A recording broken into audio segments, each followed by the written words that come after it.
The 8 Series Convertible sits in an interesting little niche, costing much less than the bigger, plusher Mercedes S-Class Cabriolet and Bentley Continental GTC, and potentially cheaper than the Porsche 911 Convertible.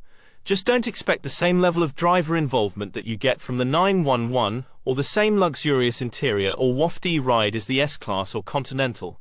The trim, you get 2-zone climate control, leather seats, power folding mirrors, LED headlights, a powered roof, a full infotainment suite, electric seats and heated seats. You can also add heated armrests, a heated steering wheel and much more. All models also get a wind deflector and BMW's air collars, which are integrated into the front seat head restraints and provide a stream of heated air to warm your neck when the roof's down. The engine. We have yet to sample this entry-level engine, but we've sampled it in the 8 Series Gran Coupè.